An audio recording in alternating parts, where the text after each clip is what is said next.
Bonsoir, bienvenue à toutes et tous. Nous sommes à J-6 du premier tour des élections. Ce dimanche, le 20 juin, nous allons voter pour les régionales, mais aussi les départementales. Et ce soir, nous allons nous intéresser à deux d'entre eux dans notre région. Dans un peu moins d'une heure, la Vendée, avec Christine Villevoisin. Et tout de suite, nous ouvrons notre soirée politique avec le Maine-et-Loire, un département dont vous couvrez l'actualité politique. Yves Tréca-Durand, bonsoir. Merci beaucoup d'être à mes côtés. On va co-animer ensemble ce débat consacré au Maine-et-Loire, débat auquel vont participer dans un instant 5 candidats. Mais tout de suite, on en apprend plus sur la situation politique, économique, démographique de ce département avec Vincent Rénal et Sophie Boismin. Partagé par la vieille lame d'or de la Loire, chère à Balzac, le Maine-et-Loire a de beaux atouts en termes de tourisme et d'agriculture. Les 815 883 Angevins, Choletais, Saumurois, Segréens peuvent se vanter d'être les champions du champignon. Un musée lui est même consacré à Saumur. Et boire du petit lait à l'évocation de leur vignoble, le 3e français réparti sur près de 20 000 hectares. Ici, on a perdu beaucoup d'emplois industriels, même si le textile, la chaussure, tente de renaître avec la mode du Made in France. Le chômage à 7,2% est au-dessus de la moyenne régionale. Le budget du département s'élève à 807 millions, dont plus de la moitié, 437 millions, est consacré aux solidarités. Près de 31 millions sont destinés aux routes, 24,5 millions dédiés à la jeunesse. Parmi les dossiers chauds qui attendent la prochaine assemblée, la gestion du RSA, dont le nombre de bénéficiaires a dépassé pour la première fois les 20 000 cette année. Politiquement, le cœur du 49 palpite côté droite modérée, depuis la Libération même. En cette période électorale, on cherche vainement la douceur angevine. Le ciel du Maine-et-Loire est plutôt à l'orage. Après avoir évoqué il y a 2 ans sa démission en plein mandat, Christian Gillet, président sortant d'hiver droite de 74 printemps, veut finalement rempiler. Sauf que Christophe Béchu, maire d'Angers et lui-même ancien président du département, voudrait bien rajeunir les rangs de l'Assemblée et surtout placer ici et là quelques fidèles, y compris sur Angers 1, le propre canton de Christian Gillet. Visiblement pas de quoi mettre KO l'actuel patron du département, en binôme avec la double championne du monde de boxe française, Rim Ridan. Alors, nous ne sommes pas sur un ring ici, mais bien sur un plateau de télévision pour assister à ce débat consacré au Maine-et-Loire, vous l'avez compris, avec 5 candidats ou représentants de mouvances politiques. Bonsoir Grégory Blanc. Bonsoir. Merci d'être avec nous. Vous vous présentez en binôme avec Marie-France Renoux, dit Vert Gauche, sur le canton d'Angers 7. Vous avez 2 binômes face à vous et je précise que vous êtes conseiller départemental sortant. Bernard Lahondès, bonsoir. Bonsoir. Merci d'être avec nous. Vous vous présentez en binôme avec Marthe Guy-Folot. Vous faites partie du Rassemblement national et vous vous présentez sur le canton d'Angers 6. 2 binômes, on le voit, sont face à vous pour le premier tour dimanche.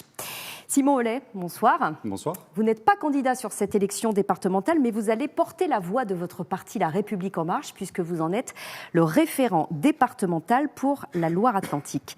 Claire Schweitzer, bonsoir. Bonsoir. Vous êtes en binôme avec Anthony Guido sur le canton d'Angers 5. Vous vous présentez pour la France Insoumise et vous avez un seul binôme face à vous. Et puis Christian Gillet, bonsoir. Vous êtes d'hiver droite. Vous vous présentez, on vient de l'entendre, en binôme avec Rim Ridan. Vous êtes le président sortant de ce conseil départemental et vous vous présentez sur le canton d'Angers 1. Face à vous, 3 binômes, dont un, on peut le dire, qui ne mâche pas ses mots en ce qui vous concerne. C'est le binôme Union Centre et Droite, Roselyne Bienvenue et Emmanuel Capu. La première est adjointe au maire d'Angers, Christophe Béchu. Le second est conseiller municipal, sénateur du Maine-et-Loire et très proche de Christophe Béchu, Yves. Oui, en effet, Christian Gillet, il semble qu'il y ait eu un petit désaccord entre Christophe Béchu et vous, puisque en 2015, vous avez quitté le canton de Villers pour venir vous présenter sur le canton d'Angers Centre. A priori, il y avait un accord entre vous pour que ce ne soit que pour un mandat. Et semble-t-il que vous avez changé d'avis et que ça a créé quand même beaucoup de problèmes entre vous, avec aujourd'hui une campagne qui prend des tours extrêmement désagréables pour vous, notamment. Tout à fait. C'est l'interprétation de l'actuel maire d'Angers, bien évidemment. Moi, je défends les intérêts de tous les départements et je dis toujours qu'un conseiller départemental, il n'est pas conseiller seulement de son canton, mais de l'ensemble du département. Donc, évidemment, je me représente à la tête de la majorité sortante. Et cet accord existait ou pas ? Non, il n'y a pas d'accord formel, vous le savez très bien. surtout avec Christophe Béchu. Regardez combien de fois il a changé d'avis lui-même, combien de fois il a démissionné de ses différents mandats. Il a laissé les électeurs en plan. Et puis moi, je suis contre le cumul des mandats. On ne peut pas être à la fois sénateur, conseiller municipal, conseiller communautaire et pourquoi pas conseiller départemental. Donc je n'ai qu'un seul mandat et je m'y tiens. On voit qu'il y a de l'ambiance, en tout cas, entre le maire d'Angers, vous-même, et vous, président du conseil départemental. Ces querelles, en tout cas, elles ne laissent pas les électeurs indifférents. La preuve avec l'un d'entre eux, nous l'avons interviewé dans les rues d'Angers. Écoutez. Quand on voit ce qui se passe à l'heure actuelle entre le président du département et le maire d'Angers, les polémiques ou les mots échangés, alors qu'il ferait mieux de parler d'idées, je crois que ça n'encourage pas d'aller voter. Vous acquiescez, Christian Gillet, vous êtes conscient que des querelles comme celle-ci, elles affaiblissent globalement la politique ? Tout à fait. Et je ne comprends pas que le maire d'Angers, qui est sur un créneau politique voisin du mien, mais comme vous le savez, il attend d'être ministre ou secrétaire d'État, et je pense que c'est pour ça qu'il met contre moi un sénateur agir. Bon, on imagine qu'on a vu sur les images tout à l'heure Christophe Béchu qui était présent lorsque vous avez été élu il y a 5 ans. Il ne sera pas invité si vous êtes réélu dans quelques semaines, juste derrière vous. Un mot quand même des mots qui ont été prononcés à votre rencontre. Roselyne Bienvenue qui vous dit en gros il faut profiter des années qui passent et qui vous restent. Qu'est-ce que vous en dites de ces attaques un peu plus personnelles pour le coup ? Je pense que c'est une insulte à tous les retraités qui sont dans les associations, qui sont présidents d'associations, tous ceux qui travaillent et qui font le tissu associatif du Maine-et-Loire comme de tous les départements. Je pense qu'un retraité, quel que soit son âge, s'il a la forme, s'il a la santé, il doit pouvoir continuer à servir. Et ma seule ambition, c'est de servir. Mais qu'est-ce qui explique cette violence dans les termes employés ? Puisque vous avez toujours dit qu'il y avait à peine l'épaisseur d'une feuille de papier à cigarette entre Christophe Béchu et vous, et aujourd'hui on voit que c'est très virulent quand même. Je pense que le maire d'Angers joue gros et qu'il met évidemment toutes ses forces dans la bataille pour faire élire sa marionnette. Il n'y a pas d'autre mot. Je pense qu'il est candidat par procuration au conseil départemental. Et regardez son dernier tract d'hier. Il veut mettre le département au service de l'agglomération d'Angers et de la ville d'Angers. C'est inadmissible. Alors, au-delà de ces querelles qui vous opposent à celui qui sera face à vous, puisque ce sont les électeurs qui vous départageront dimanche prochain dans ce canton d'Angers 1, il y en a d'autres cantons dans le Maine-et-Loire dans lesquels vous vous présentez les uns les autres. Grégory Blanc, Claire Schweitzer, vous espérez faire basculer ce département à gauche. Bon, ça n'est jamais arrivé dans l'histoire du Maine-et-Loire. On va revoir la carte. C'est encore très loin d'être gagné. Il y a beaucoup plus de bleu que de rose sur cette carte. Est-ce que cette année, vous espérez conquérir quelques cantons pour rééquilibrer les forces en présence ? Les propos qui ont été ceux de ce passant d'Angers, moi, m'interpellent. Je crois que la politique, c'est d'abord de rassembler des hommes et des femmes pour construire. Sur tous mes documents de campagne, j'ai mis une citation d'Isaac Newton. Les hommes construisent trop de murs et pas assez de ponts. Moi, je porte ici une cohérence, celle d'un groupe fait d'élus, ancrés dans leur territoire, qui défendent leur dossier. Il y a dans ce groupe des hommes et des femmes de gauche, des écologistes, des personnes qui s'inscrivent dans la majorité présidentielle. Et notre seule ambition, c'est de mettre de côté tout ce qui fait les clivages nationaux. C'est pas le sujet. Le sujet, c'est le département de Maine-et-Loire. Est-ce que tout ça n'a pas de visibilité pour les électeurs dans le Maine-et-Loire ? Mais moi, je ne crois pas. Quand on va sur le terrain, sur les cantons, quand on cherche à rassembler, à porter des dossiers locaux, croyez-moi, on arrive à fédérer. Et on arrive à donner une autre image de la politique. Nous, on se rassemble sur 3 marqueurs forts. L'inclusion de toutes et tous dans la société, parce que la dignité, ça n'a pas de prix. Sur la transition écologique, parce que c'est la priorité pour préparer la société de 2050. Et puis la décentralisation des politiques départementales. Et moi, j'ai qu'une ambition, c'est de progresser au soir du 27 juin au soir. Claire Schweitzer, je rappelle que vous êtes membre de la France Insoumise. Vous reconnaissez dans les propos de Grégory Blanc ? Vous pourrez siéger ensemble dans la majorité ou la minorité au-delà du 27 juin ? Alors, nous, on a vu les élections départementales comme un enjeu majeur d'union de la gauche et des écologistes.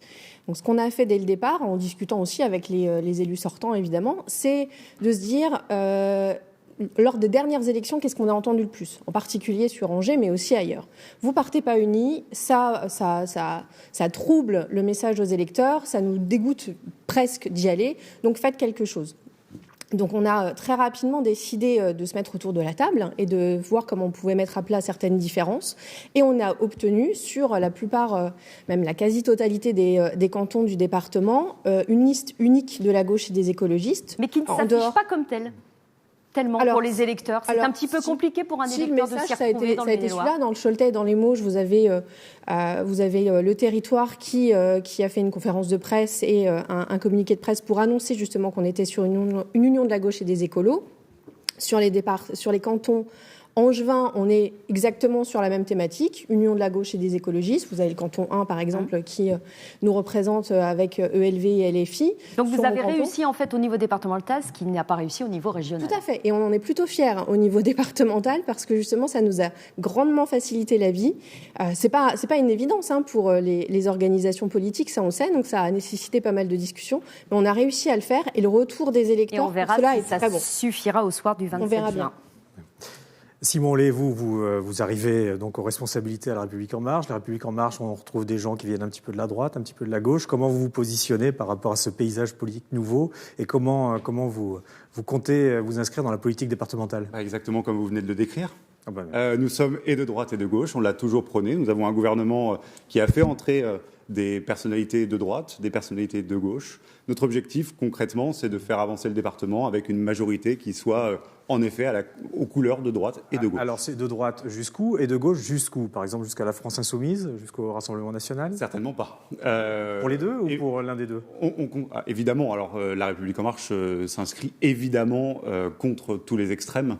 Et il s'agit de construire une nouvelle majorité qui soit évidemment dans un progressisme et dans l'idée de défendre les valeurs de la République. Oui, il est hors de question d'extrême gauche. Évidemment, non, il est hors de question de s'allier avec le Rassemblement national, aussi bien au niveau national qu'au niveau local. Ça, c'est très clair. Vous ne vous présentez sous votre étiquette La République En Marche que dans 2 cantons sur 21 dans le Maine-et-Loire. Est-ce que ça n'est pas surprenant dans un département qui avait massivement voté Emmanuel Macron, plus de 72% au second tour de la présidentielle? Mais là aussi, c'est une cohérence. On ne peut pas à la fois prôner le rassemblement et dire on met nos étiquettes partout.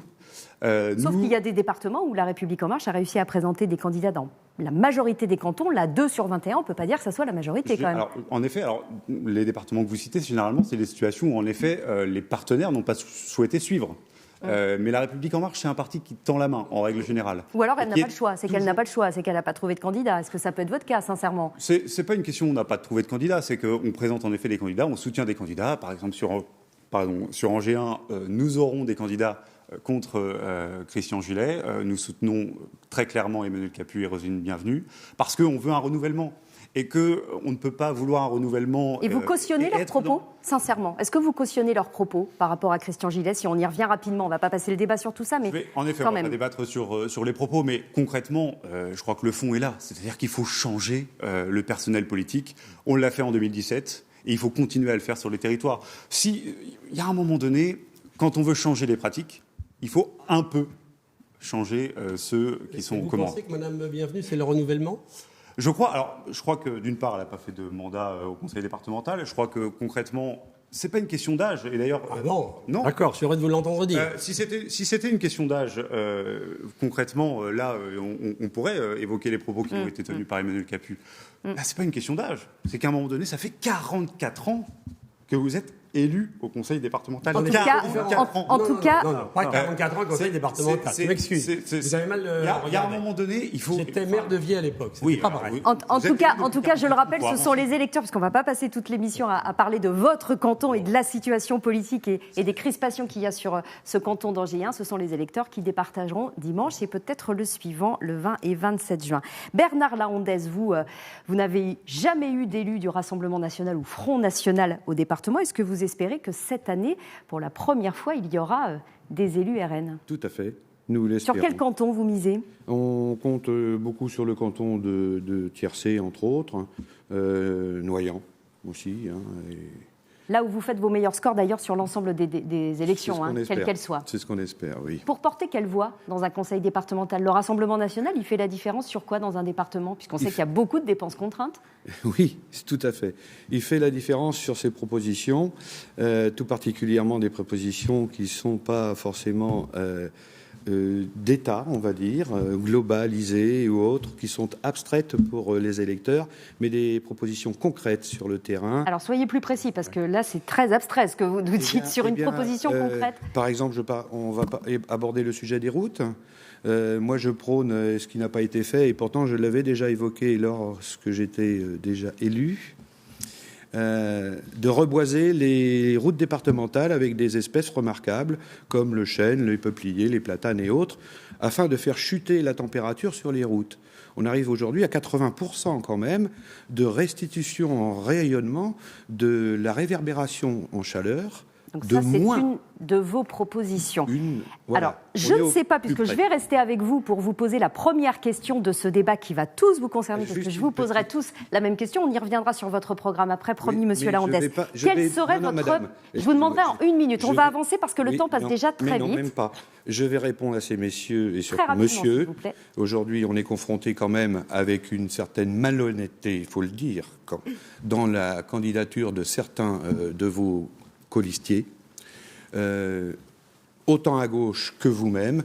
Quand on voit le nombre de soutiens qu'ont, par exemple, mes opposants sur le canton d'Angers 6, c'est une liste fourre-tout. On y met n'importe quoi. Donc il y a M. Béchu qui soutient les deux candidats, puis M. Gillet aussi. Alors, on ne va pas revenir sur tout ça parce que je pense qu'on est en train de perdre un certain nombre d'électeurs. J'aimerais qu'on s'intéresse vraiment à vos propositions et à vos priorités. Donc, je vous repose la question, je vous demande d'y répondre, monsieur Laondès. On va commencer avec vous en 1 minute maximum. Sinon, je vous interromps après, c'est la règle du jeu. Avec plaisir. Quelle est votre priorité si vous deviez être élu président du Maine-et-Loire, du département ? Ma priorité, ça va être la sécurité et le localisme. Tout d'abord, la sécurité... souriez, monsieur, allez-y. Tout d'abord, la sécurité, mais la sécurité à tous les niveaux. Qu'elle soit des biens, des personnes, évidemment, mais aussi la sécurité alimentaire, la sécurité du bien vivre chez soi, la sécurité routière, forcément, et la sécurité en matière d'éducation et autres.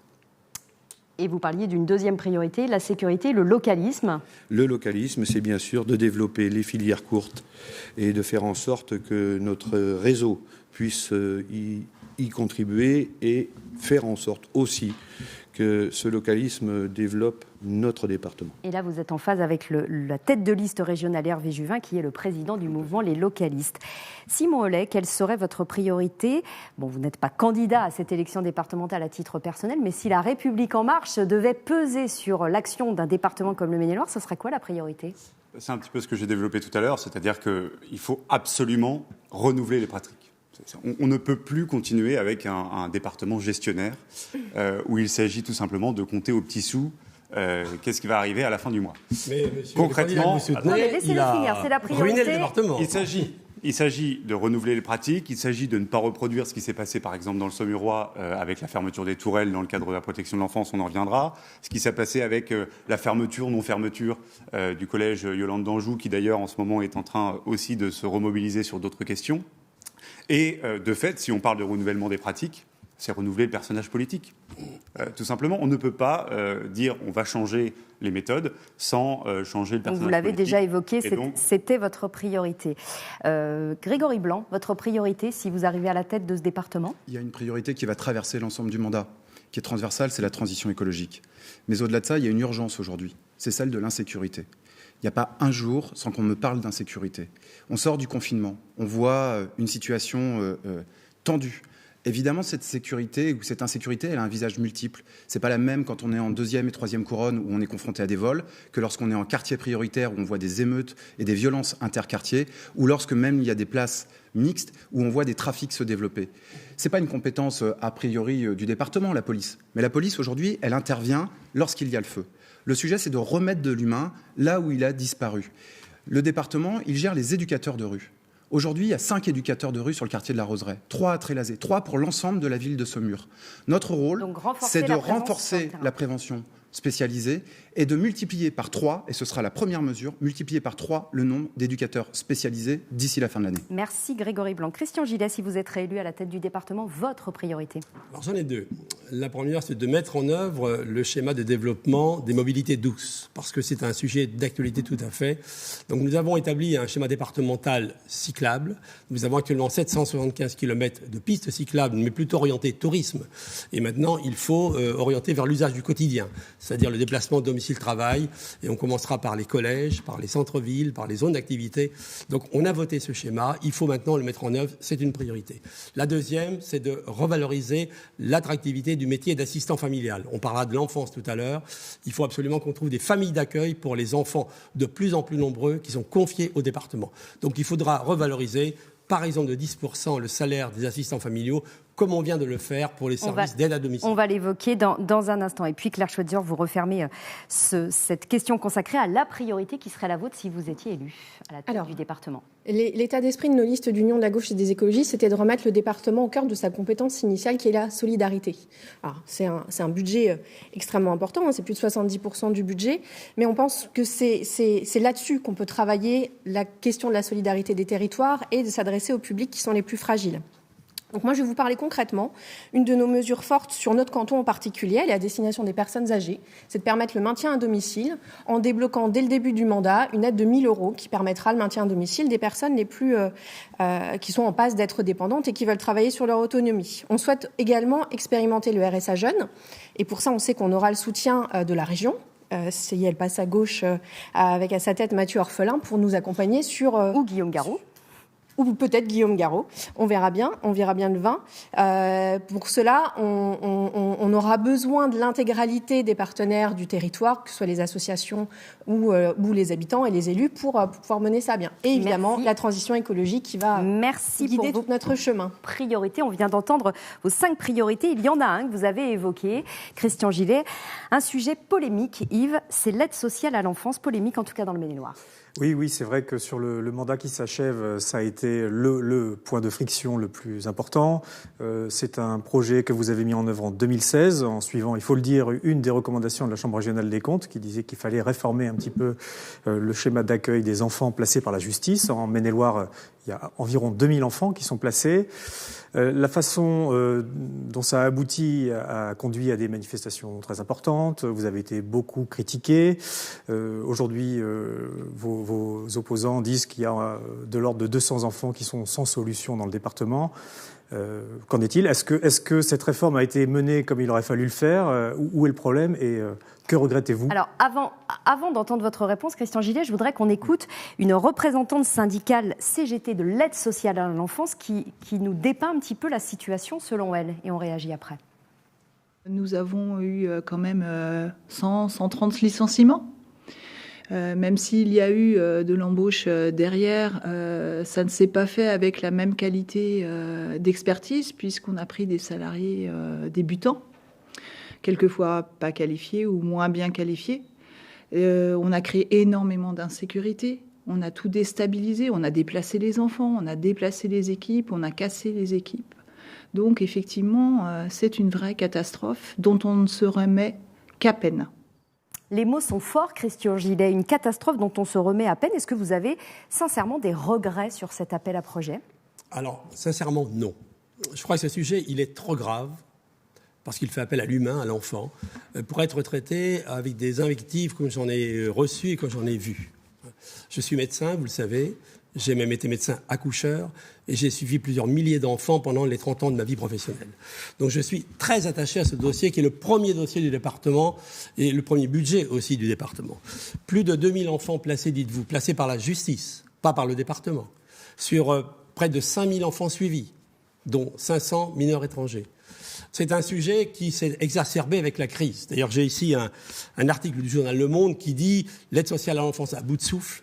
Tous les départements de France sont confrontés au même problème. Le Maine-et-Loire, ce n'est pas pire que les autres, c'est plutôt un peu mieux. Nous avons lancé en 2016 un appel à projet parce que nous étions dans un système sclérosé, figé, et on voit bien que la diversité de prise en charge des enfants nécessitait des formules nouvelles. On a ainsi introduit des associations nouvelles, je citerai SOS Village d'enfants, je citerai les apprentis d'Auteuil, qui ont apporté des méthodes nouvelles de travail. Aujourd'hui, ce n'est plus dans les établissements, dans les associations qui gèrent des établissements, des internats fermés pratiquement, qu'est la solution pour tous ces enfants qui sont, disons-le, de plus en plus violents. L'autre jour, quelqu'un l'a contesté, mais si, malheureusement. C'est Ils où sont alors? de plus C'est en en plus famille violents parce que d'accueil? de plus en plus déstructurés. Ce sont dans les familles d'accueil?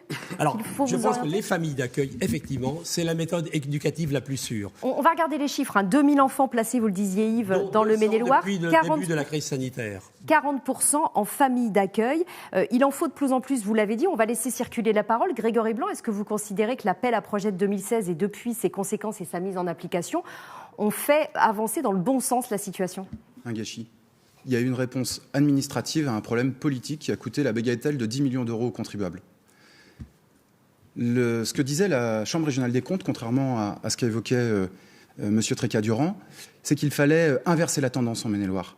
Il fallait qu'on évite les placements en établissement et qu'on corrige la tendance en mettant davantage l'accent sur la prévention pour éviter effectivement les placements d'enfants en danger en établissement. Et ce qui s'est passé, c'est l'inverse. Tout l'effort a été concentré sur la seule réponse en établissement. Il faut absolument qu'on inverse la logique. C'est l'enjeu pour le prochain mandat. Il faut absolument qu'on rétablisse les choses parce que qu'est-ce qui se passe en Maine-et-Loire? On met plus d'argent qu'ailleurs.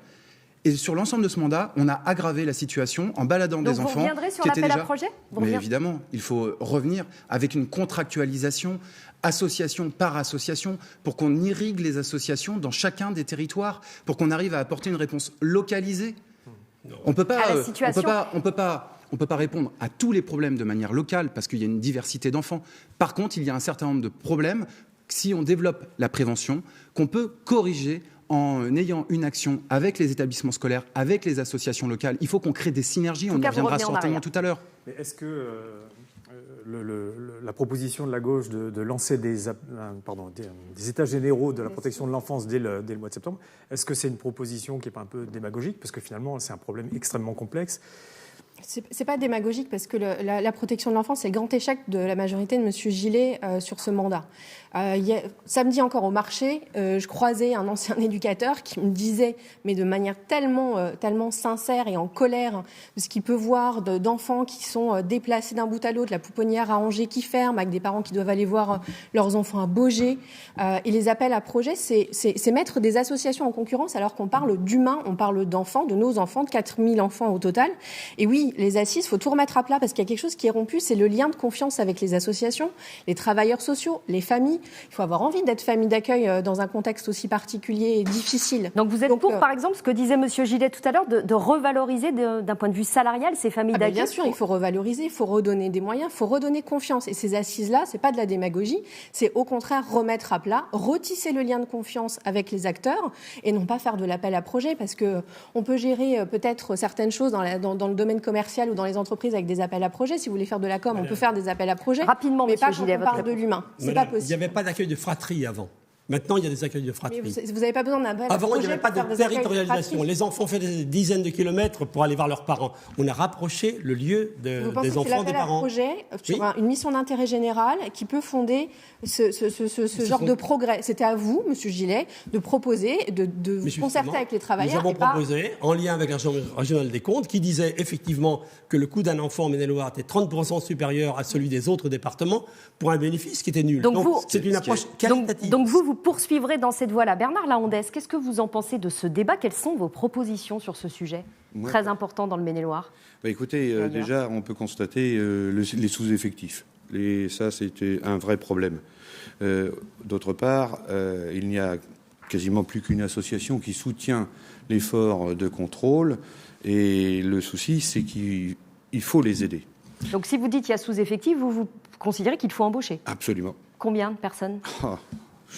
Je dirais presque 700 personnes. 700 personnes? Oui, au moins. Et je dis au moins. Vous parlez de familles d'accueil et dans les associations? Absolument. Les deux. Absolument. Parce que la déstructuration, suite à ce que vous avez réalisé, M. Gillet, a perturbé tellement les associations qu'elles se sont écartées du propos, écartées de leur investissement et souvent se sont retrouvées tellement démunies qu'à un moment donné, elles ne savaient même plus où ils en étaient. Elles n'ont pas de vision à long terme, entre autres, de leur budget pour appliquer... Mais si. Non, monsieur. Nous faisons des CEPOM, des contrats prévisionnels d'objectifs et de moyens. Allez voir, à SOS Village d'Enfants Lyon-Danger, allez voir. Je les connais très bien. Allez voir. Et donc, le CEPOM, c'est très bien. Sauf qu'il faut une plus grande amplitude sur la vision. Et je pense qu'à ce niveau-là, on peut faire de réels efforts. Derrière ça, dans les budgets qui sont engagés, on voit aussi la sectorisation, ou plutôt, je vais dire, la dilution sur l'ensemble du département. Et là, quand même, quand vous parlez des enfants qui vont jusqu'à Baugé, ils sont franchement démunis. Donc, d'autres priorités pour vous, et notamment des embauches. On va continuer à faire circuler la parole sur ce sujet-là. Simon Hollet, vous êtes aussi pour des assises de l'aide à l'enfance. Sous quelle forme et pourquoi faire ?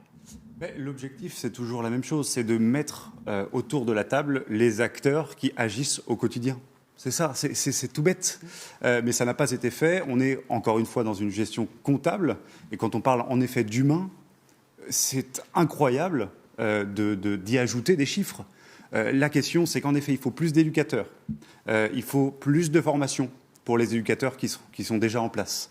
Il faut faire en sorte que, finalement, ces acteurs-là, on les écoute, parce que ce sont eux qui ont les expertises. En 2017, quand, par exemple, les tourelles ont fermé à Saumur, on s'est retrouvé avec des licenciements secs de gens qui étaient formés, qui connaissaient les publics, et des enfants qui, de fait, ont été bousculés, alors même qu'ils n'ont pas besoin de ça. Monsieur Hollet, expliquez-moi. Vous critiquez la gestion de l'enfance, or vous soutenez ma première vice-présidente qui est responsable de la politique de l'enfance. Et vous soutenez un autre vice-président qui est responsable des finances. Ça me paraît quand même un peu contradictoire, non ? Je ne sais pas si... où est-ce que vous avez vu que je soutiens votre première vice-présidente ? Vous soutenez Mme Martin, vous soutenez M. Chalopin, vous l'avez écrit dans la presse. Alors là, c'est vous qui l'avez nommé. Hors de question. C'est vous qui l'avez nommé. Mais je dis à M. Hollet, c'est quand même contradictoire. Il soutient et il critique. La République En Marche ne soutient certainement pas M. Chalopin. Faut dire parce que vous l'avez écrit. Je ne l'ai écrit nulle part. Bon, on essaiera de retrouver trace de tout ça. On voit bien en tout cas que ce sujet de l'aide sociale à l'enfance, il est absolument majeur dans ce département. On verra bien ce qui ressortira des élections, bien sûr, sur ce sujet-là et des futures assises peut-être. En tout cas, au-delà de ce sujet, il y a beaucoup d'électeurs qui, bien sûr, se posent des questions sur les compétences de ce département. La preuve, on en a rencontré quelques-uns. Alors, ils sont globalement très heureux de vivre dans ce bel Anjou. C'est une bonne nouvelle. Mais ils en ignorent encore un certain nombre de prérogatives. On les écoute. Qu'est-ce qui sera proposé en soutien post-Covid aux petites entreprises ? Je trouve que dans notre département, il faut un bon travail, du point de vue des routes, des collèges, et que ça tourne bien. On a aussi assaini la situation financière, ce qui est une bonne chose. Le département Maine-et-Loire, il se développe vraiment bien. Moi, je viens des Deux-Sèvres de base, donc il y a quand même pas mal de jeunes qui viennent maintenant en Maine-et-Loire. Ça fonctionne bien, il y a des bonnes écoles. Donc continuer à ce qu'il y ait des transports qui puissent se faire dans toutes les villes. On va prendre justement en considération un petit peu l'état des étudiants avec la crise qu'on a eue là, le Covid. C'est vrai que ça n'a pas été facile pour les étudiants et je pense qu'on n'est pas assez reconnus pour ce que c'est. Peut-être plus de communication pour savoir ce qui se passe vraiment dans le département. Des fois, il n'y a pas trop... plus dialoguer sur ce qui est possible pour les jeunes de faire, etc. La sécurité dans le centre-ville d'Angers. J'avoue que moi, je me promène plus le soir à la nuit tombée d'Angers. Même la place du ralliement, je trouve que c'est pas très serein. On n'est pas serein en tant que femme dans le centre-ville. Bien. Il y a un sujet également qui revient dans l'actualité, mais qui n'est pas propre aux compétences du département. C'est donc la sécurité. Monsieur Laondès, comment vous l'appréhendez et qu'est-ce que vous proposez ? Alors pour la sécurité, et au-delà, bien sûr, des compétences du département en matière de collège, j'étais sidéré l'autre jour, par exemple, d'accueillir ma fille à la gare de Tiercé. Très bien. Il y a un point argent, on peut y retirer son billet, on paye en monnaie et tout. Il n'y a pas une caméra sur le quai, il n'y a pas un bouton d'appel sur le quai, il n'y a pas de caméra aux abords. J'imagine une femme seule qui vient vers 18h30 en plein hiver, et là, on a tout compris. Donc, il faut des caméras un peu partout ? Alors, pas forcément un peu partout, mais dans des points au moins sensibles. Là, bon, effectivement, c'est la compétence des Pays de la Loire, de la SNCF. Mais nous, derrière, on doit aider. Or, on l'a précisé, que 1 euro investi par les communes, ce sera 1 euro investi par le département pour leur sécurité. Et c'est aussi la proposition d'ailleurs d'Hervé Juvin pour la région. Christian Gillet, est-ce que pour vous aussi, c'est le rôle d'un département d'aider par exemple des municipalités à embaucher ou à payer des policiers municipaux des caméras ? Pourquoi pas, ça se discute. Ce n'est pas notre compétence, vous le savez bien. Mais la sécurité est une priorité, bien évidemment, pour tous, quelle que soit la collectivité. Donc, moi, je pense que nous avons au département une mission citoyenneté. Parce que la sécurité, ça va aussi avec les incivilités, les petites comme les grandes. Et donc, nous avons des actions de citoyenneté au sein d'une commission particulière et nous allons les développer. Mais ce que vous me dites, c'est que pour vous, pour l'instant, pas question de financer, comme le propose par exemple Laurent Turquois en Loire-Atlantique, de financer des policiers municipaux ou des caméras en amont. Pour l'instant, nous n'avons pas le droit. La loi ne nous le permet pas. Par rapport à la clause de compétence. Par rapport à la clause de compétence. Grégory Blanc. Mais il faut être très concret. Avec ces confinements successifs, on a assisté à un nombre important d'exclusions dans les établissements scolaires, en collège et en lycée. Ces gamins, quand ils sont exclus, ils se retrouvent où en attendant d'être pris dans un autre établissement? Un guetteur, un gamin qui fait le guet, ça gagne 75 € par jour dans un trafic. Comment on s'occupe de ces gamins-là? Comment on évite qu'ils basculent? Et comment le département la prévention spécialisée, l'accompagnement des familles, c'est bien la compétence du département. On ne peut pas dire la sécurité, c'est la compétence uniquement de la police ou uniquement des caméras vidéo.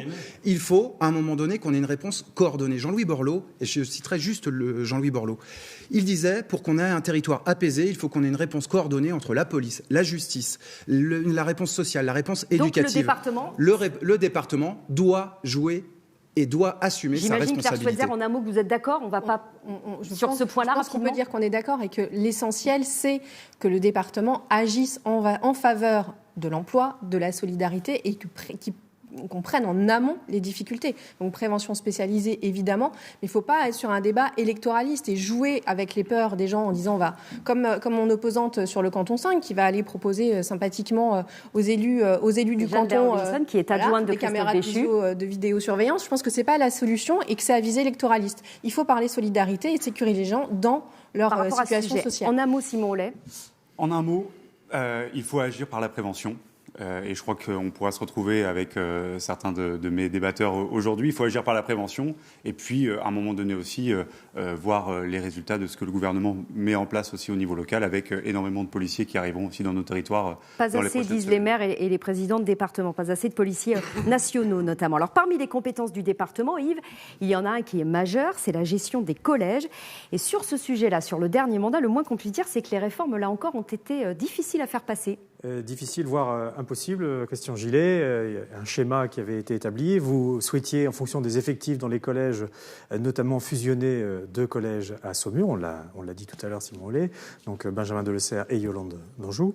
À Angers, vous comptiez en fermer 2, Jean Villard et Jean Lursa, dans les quartiers difficiles. Au final, le maire d'Angers n'a pas été d'accord pour fermer ces 2 collèges. Vous avez cédé. Et à Saumur, c'est l'État qui vous a dit « je refuse de valider cette fusion ».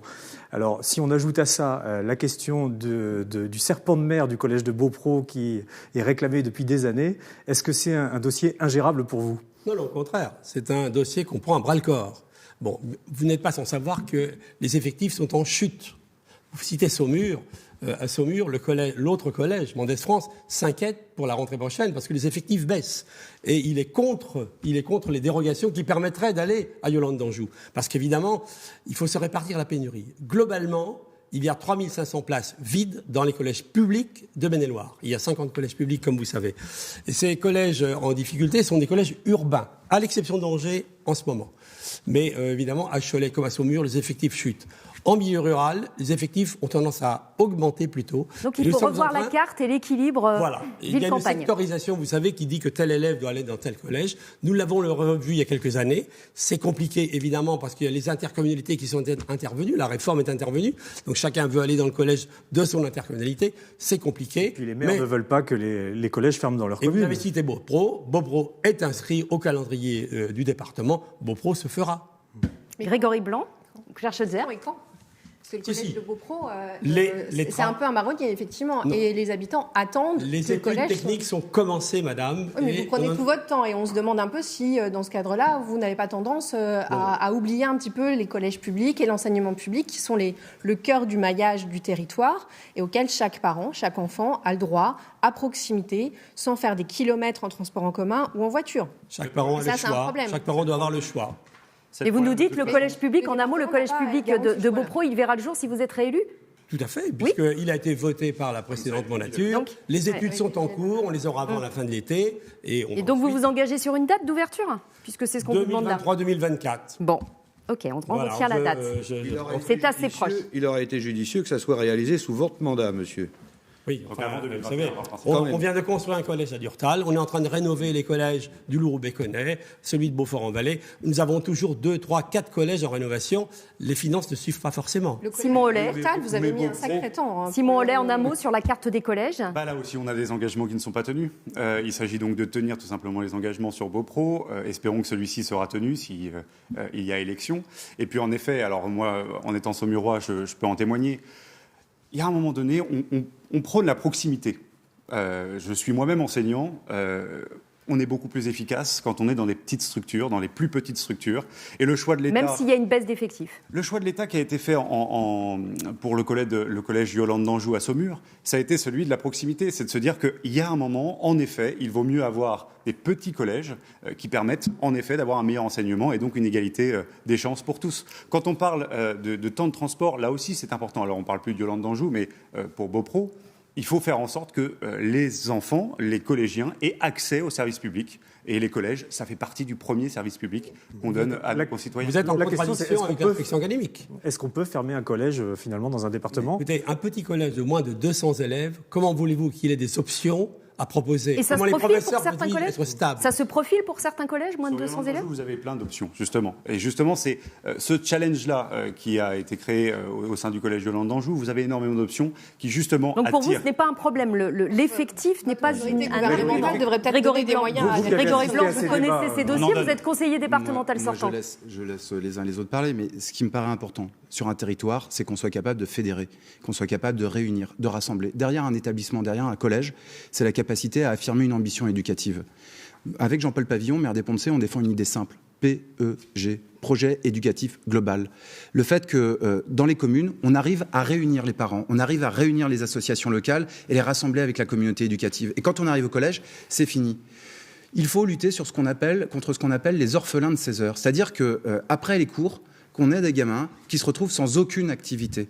Ça, c'est un enjeu pour la collectivité départementale. Mais c'est un autre problème que la carte des collèges. 10 millions d'euros, le surcoût de l'appel à projet. Vous croyez que ces 10 millions d'euros, on n'aurait pas pu les utiliser pour autre chose? Vous croyez qu'on n'aurait pas pu les utiliser, effectivement, pour affirmer dans les territoires des projets qui permettraient de réunir les uns et les autres? Je vous demande d'y répondre en 30 secondes. Est-ce qu'il y a des collèges qu'il faudra envisager de fermer pour des raisons budgétaires? Il faut que chaque territoire... Mais vous ne répondez pas à ma question, puisque là, c'est du cas par cas. Il faut que chaque territoire ait un établissement. Et le rôle de la collectivité départementale, c'est pas uniquement de financer des places de collégiens, c'est d'affirmer une ambition sur un territoire en donnant les moyens pour qu'il y ait une politique éducative qui Quoi qu'il en coûte, pour reprendre une formule chère à Simon Hollet, je suppose. Mais madame, quand il y a des enfants qui restent à la rue, ça coûte combien pour la société au final? Mais on ne parle pas de ne pas donner de possibilité de collège à des élèves. Madame, je viens de vous répondre. L'enjeu, c'est d'éviter des enfants qui soient placés en établissement. Alors, ça ne représente pas 10 000 enfants, mais quand il y en a 100, 150 à l'échelle du Maine-et-Loire, calculés au prix à l'année. Le paradoxe en Maine-et-Loire, c'est que l'enseignement privé fait le plein. Il y a 48 collèges privés et eux font le plein. C'est entraînant sur la rénovation des collèges publics, c'est en ne donnant pas assez de moyens. Et là, votre majorité, Monsieur Hollet, ne donne pas de moyens à l'éducation nationale. Et ce sont les départements que vous devriez informer votre gouvernement des choix qui sont faits. Et le département en paye les pots cassés. Et en plus, on est dans un département où, du coup, on n'a pas fait le choix. À Durtal, à un collège que je connais bien, vous avez mis un temps fou à rénover ce collège. Évidemment, les enfants sont partis dans des collèges privés qui étaient plus près, où il n'y avait pas 6 degrés dans les salles. 6 degrés dans les salles dans un collège. Vous trouvez ça admissible pendant 10 ans? Il y a 50 collèges publics, 42 collèges privés. 22 600 enfants dans le public, 21 600 dans le privé. Mais on remplit toutes nos obligations. 24 millions de dépenses de fonctionnement. Et puis, je vous l'ai dit, 14 millions pour le collège de Durtal. Alors, vous dites qu'il fallait faire plus tôt. Plus tôt, on a refait celui de Sèche, on a refait celui de Brissac, on a refait celui de Gênes, on est en train de refaire celui de Châteauneuf et celui de Lourou-Béconnet. Vous savez, on refait beaucoup de collèges à vitesse accélérée.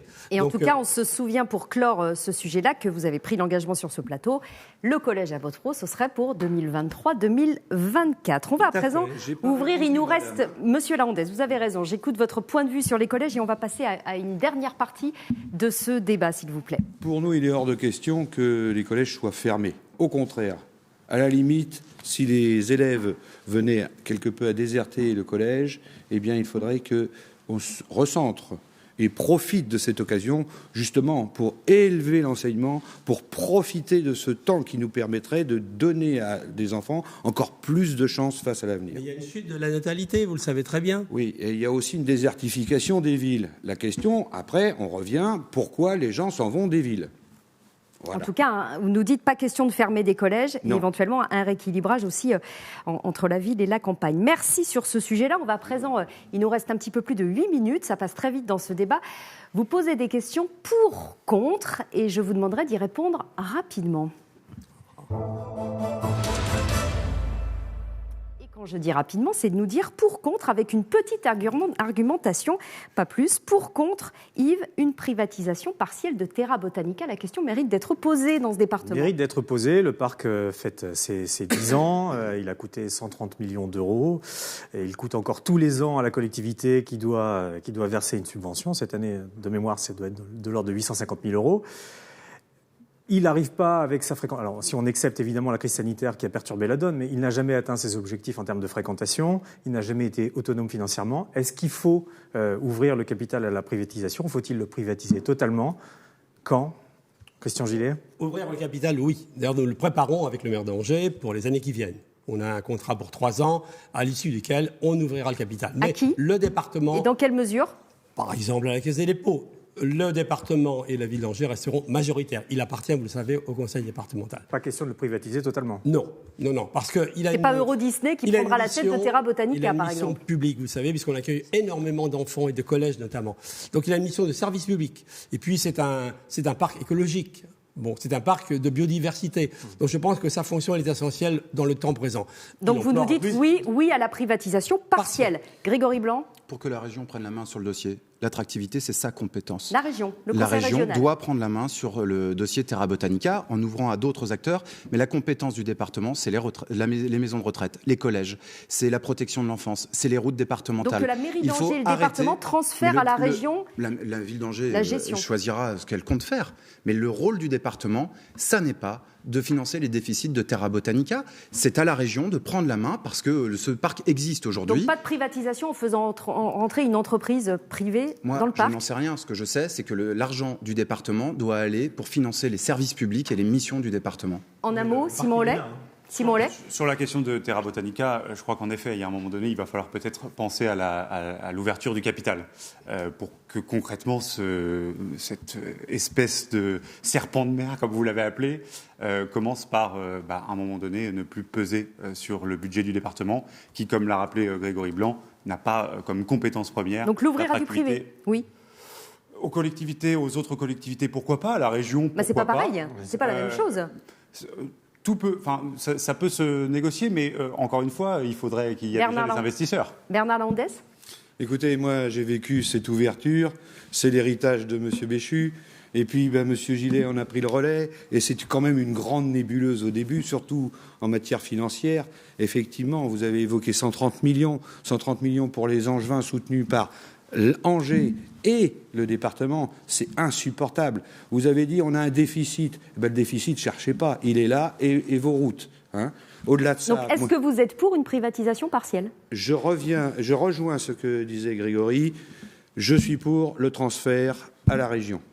Mais est-ce que la région est d'accord ? Vous avez posé la question à des candidats ? Parce que c'est une question qu'on ne leur a pas posée. Je n'ai pas posé aux candidats. J'ai demandé à mon futur président, M. Hervé Juvin, s'il était d'accord pour reprendre le relais. Il m'a dit oui. Bon, donc on verra ça avec lui s'il devait être élu à la tête de cette région, Madame Schweitzer. La privatisation, vu l'argent public qui a été mis dedans, oui, ça nous ferait quand même assez mal. Parce qu'on a quand même l'habitude de sociabiliser les dettes et de privatiser les profits. Donc, comme Terra Botanica semble être sur une pente plutôt ascendante et qu'il y a une reprise en main de la direction, nous, en tant qu'élus municipaux aussi, parce que j'ai aussi la casquette élu à la ville d'Angers, on demande qu'il y ait une trajectoire claire qui soit posée avec le département déjà dans un premier temps. Donc, vous n'êtes pas pour une privatisation partielle ? Non, c'est beaucoup trop tôt pour le dire et on aimerait bien beaucoup plus, vu les nouveaux mandats qui s'ouvrent, connaître le dossier et voir ce qu'on peut faire de ce parc qui est quand même fondateur. Merci sur ce sujet. Un autre pour ou contre, très rapidement. Référence à la Caisse des dépôts et consignations. De l'argent public alors ?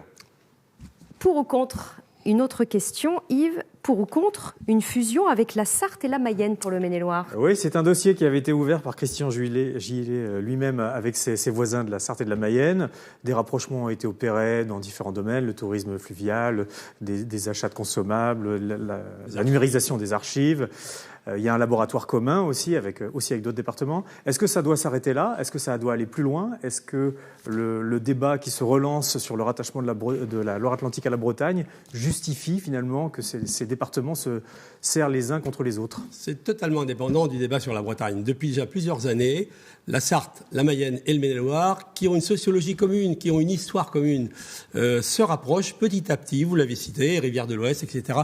Je pense qu'un département Anjou-Maine pourrait avoir plus de puissance face à la métropole nantaise qui aspire, vous le savez bien, toutes les compétences et tous les financements. Vous dites juste que c'est indépendant de la question du rattachement de la Loire-Atlantique à la Bretagne. C'est pas tout à fait vrai. Il y a un sondage à la Bretonne, ça ne vous a pas échappé, qui à la mi-mai a sondé un peu plus de 1000 Ligériens.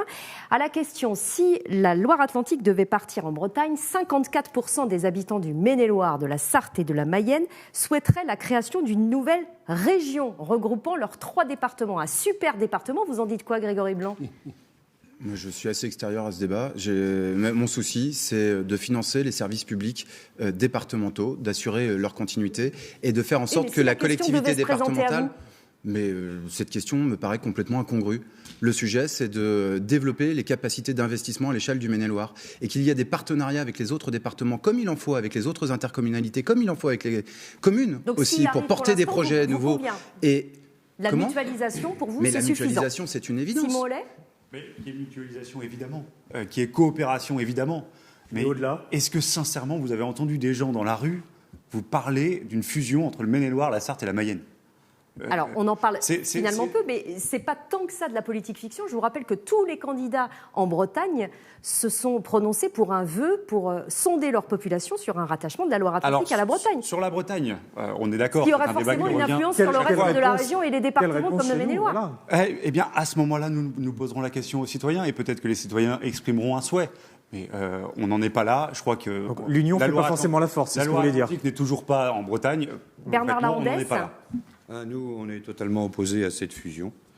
Nous l'avons constaté, que ce soit la fusion des communes nouvelles, des communautés de communes.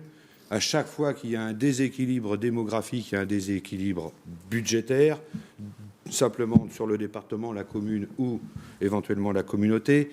Et tout de suite, il y a la mainmise du plus gros sur le plus faible. On est bien d'accord, Monsieur le Président de la Mayenne n'est pas favorable à cette fusion. Nous sommes d'accord, par contre, pour la mutualisation des moyens. Donc vous êtes pour un statu quo. Claire Schweitzer. Absolument. Alors pour nous, c'est un sujet plutôt rapidement. Il nous reste moins d'une minute. Hein. Sujet plutôt technocratique. Je suis plutôt de l'avis de mes co-débatteurs. Ça devra être un sujet démocratique si la question se pose, donc référendum ou consultation des citoyens. Mais pour l'instant, ça reste quand même quelque chose qui effectivement est assez incongru et hors du débat. Beaucoup moins que la question plus polémique du débat sur la Loire-Atlantique et son rattachement à la Bretonne. Merci. En tout cas, Christian Gillet, si vous êtes réélu, vous continuerez à accentuer les mutualisations très rapidement. Et plus si affinité. En tout cas, vous êtes toujours pour. Et Dominique Leménaire et Olivier Richoux. Un futur département Anjou-Maine, vous l'avez dit maintenant. Un super département, comme l'appellent déjà certains. En tout cas, ce qui nous a mobilisés depuis un peu moins d'une heure, c'est le département qui existe actuellement. Ça, on peut le dire, c'est le Maine-et-Loire. Merci beaucoup d'avoir participé à ce débat avant les élections. Je vous en rappelle, bien sûr, ça n'est jamais inutile, les dates. C'est dimanche prochain, premier tour, le 20 juin, le deuxième, 27 juin. Notre soirée politique n'est pas terminée, puisqu'il n'y a pas que des élections dans le Maine-et-Loire, il y en a dans chaque département. Et tout de suite, vous retrouvez Christine Villevoisin pour s'intéresser à la Vendée. Merci beaucoup Yves d'avoir co-animé ce débat à mes côtés.